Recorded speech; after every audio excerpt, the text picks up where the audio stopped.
Dynamic Success the Junior College. Enter to win. Masters in MPC and BPC. अस्सलाम वालेकुम नाज़रीन, आइए नज़र डालते हैं देश और दुनिया के खबरनामे पर।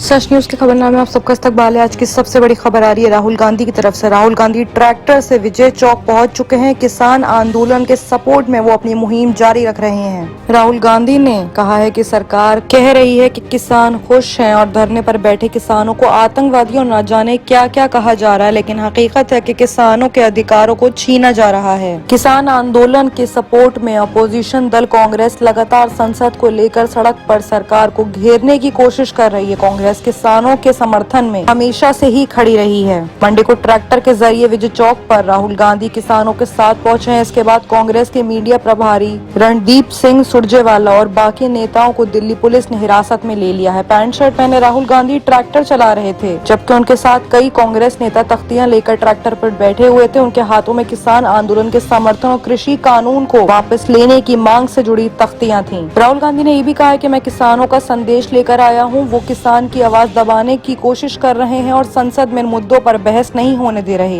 उन्हें 3 कृषि कानून को वापस लेना ही होगा। गौरतलब है कि संसद का मॉनसून बजट चल रहा है, जहां अपोजिशन लगातार सरकार को कृषि कानून, महंगाई और पेगासस जासूसी के मुद्दे पर घेरने की और सवाल पूछने के लिए पूरी कोशिश कर रही है। मॉनसून बजट के पहले हफ्ते में लगातार हंगामे की वजह से कामकाज भी नहीं हो पाया है।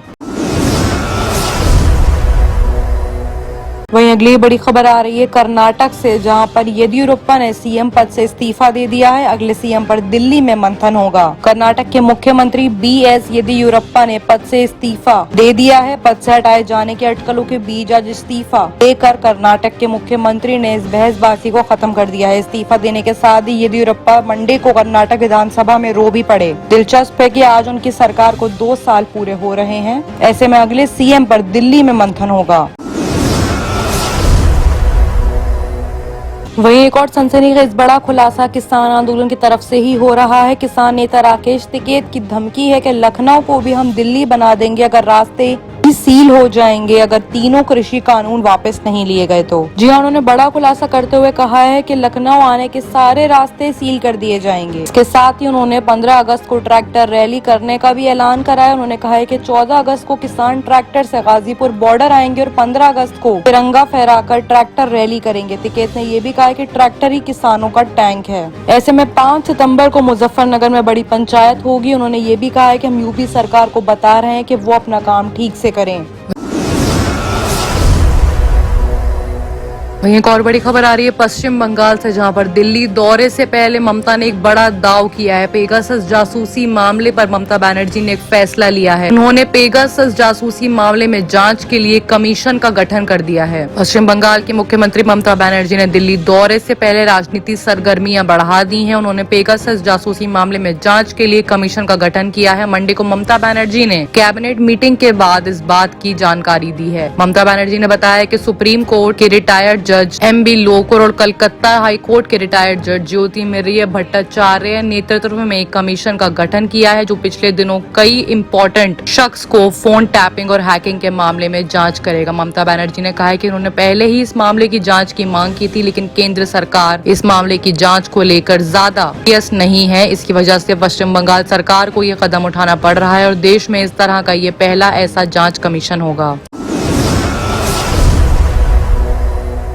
वहीं एक और बड़ी खबर आ रही है उत्तराखंड से, जहां पर 5 जिलों में भारी बारिश का रेड अलर्ट कर दिया गया है। बोला जा रहा है कि 5 दिन जमकर बादल बरसेंगे। मौसम विभाग के मुताबिक अनुसार पिथौरागढ़, बागेश्वर, नैनीताल, पौड़ी, देहरादून जिले में भारी बारिश होने के आसार हैं। वेदर फोरकास्ट ने यह भी कहा है कि जरूरी ना हो तो घर से बाहर निकलने को अवॉइड करना चाहिए। सिर्फ भारी बारिश नहीं बल्कि मौसम विभाग ने भूस्खलन का खतरा भी बताया है। मौसम विभाग के निदेशक बिक्रम सिंह के मुताबिक संवेदनशील इलाकों में चट्टान गिरने, भूस्खलन, सड़कों पर मलबा आने के हादसे हो सकते हैं। निचले इलाकों में भी भारी बहाव हो सकता है। ऐसे में लोगों को सतर्क रहने की जरूरत है। अगर जरूरी ना हो तो उन्हें इस बीच ट्रैवलिंग भी नहीं करनी चाहिए। आइए बात करते हैं इंटरनेशनल खबरों की, जहां पे सबसे बड़ी खबर आ रही है अमेरिका से, जहां पर रेतीले तूफान में 20 गाड़ियों की आपस में टकराने से 7 लोगों की मौत हो गई। अमेरिका में यूटा में रेतीले तूफान की वजह से 20 ट्रांसपोर्ट से एक दूसरे से टकरा गए, जिसमें कम से कम 7 लोगों की मौत का मामला आ रहा है। ये आसार अभी बढ़ भी सकते हैं। इसके अलावा बहुत सारे लोग सीरियस घायल हुए हैं। लोगों को अस्पताल में भर्ती कराए जाने की खबर भी मिल रही है। यूटा हाईवे पेट्रोल ने बताया कि रेतीले तूफान की वजह से विजन कम हो गया, लोगों को दिखना बंद हो गया और आपस में गाड़ियां टकरा गईं। एक और बड़ी खबर आ रही है अफगानिस्तान के बाद अब इराक में भी अमेरिका सेना अपनी वापसी की तैयारी कर रही है। इस तरह से बताया जा रहा है कि इस्लामिक स्टेट का खतरा दिन ब दिन बढ़ता ही चला जा रहा है। अफगानिस्तान से अमेरिका सेना की वापसी के साथ ही तालिबानी आतंकी अफगान बलों पर भारी पड़ने लगी। कंधार के अपने गढ़ के साथ ही तालिबान ने 1/3 जिलों पर कब्जा करने का दावा किया है। ऐसे में पड़ोसी देश इससे बचे रहने के लिए अफगानिस्तान बॉर्डर पर चौकन्ने हो गए हैं। लेकिन पहले से आतंकी संगठन इस्लामिक स्टेट से जूझ रहे इराक का कहना है कि उसे अब आतंक से लड़ने के लिए अमेरिकी सेना की कोई जरूरत नहीं है। वहीं एक ताजा बयान अमेरिका ने भी दिया है। तालिबान पर आसमान से कहर बरपता रहेगा अमेरिका ने कहा है कि अफगानिस्तान छोड़ रहे हैं, जंग नहीं छोड़ रहे हैं। अमेरिका तालिबान से लड़ने वाले अफगान बलों के सपोर्ट में हवाई हमले जारी रखेगा। ये बातें संडे को एक अमेरिकी जनरल ने कही हैं। उनका कहना है कि तालिबानी आतंकी देश भर में हमले कर रहे हैं। अमेरिकी सेना की कमान के प्रमुख जनरल केनेथ मैकेंजी ने काबुल में कहा है कि अमेरिका ने पिछले कई दिनों में अफगान बलों के सपोर्ट में हवाई हमले किए हैं। उन्होंने कहा है कि हम आने वाले हफ्तों में सपोर्ट करके इस बढ़े हुए सतर को जारी रखने के लिए तैयार हैं। उन्होंने ये भी कहा है कि अगर तालिबान हमले जारी रखता है तो हम आने वाले हफ्तों में स्ट्राइकिंग को बढ़ा देंगे। मैकेंजी ने एक्सेप्ट किया कि अफगान सरकार के लिए ये अभी मुश्किल दिन आने वाले हैं। वहीं अगली बड़ी खबर आ रही है पीओके के चुनाव में इमरान खान की पीटीआई ने ज्यादातर सीटें जीती हैं। चुनाव में धांधली के इल्जाम लगे हैं। मुस्लिम कॉन्फ्रेंस एमसी और जम्मू कश्मीर पीपुल्स पार्टी के एक सीट पर कामयाबी मिली है। उधर जियो टीवी ने खबर दी है कि पीटीआई ने 25 सीटें जीती हैं। इसके बाद पीपीपी नैनो पीएमएलएन 6 सीटें जीत चुके हैं। हालांकि अभी इस चुनाव में धांधली और हिंसा के इल्जाम लग रहे हैं। मीडिया ने नतीजों के हवाले से खबर दी है। पीटीआई ने 23 सीटें जीती हैं, जबकि पाकिस्तान पीपुल्स पार्टी 8 सीटों के साथ दूसरे और फिलहाल सत्ता पर काबिज पाकिस्तान मुस्लिम लीग नवाज को सिर्फ 6 सीटें मिली हैं। बाकी की तमाम खबरों के लिए देखते रहिए सच न्यूज।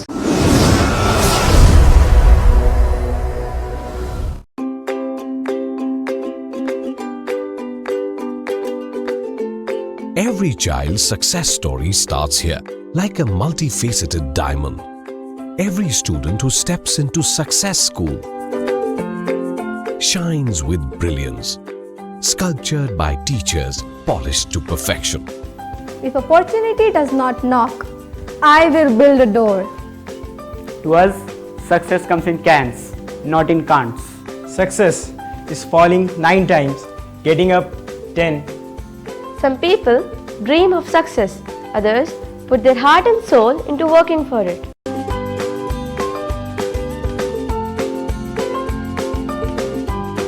Success, finding oneself.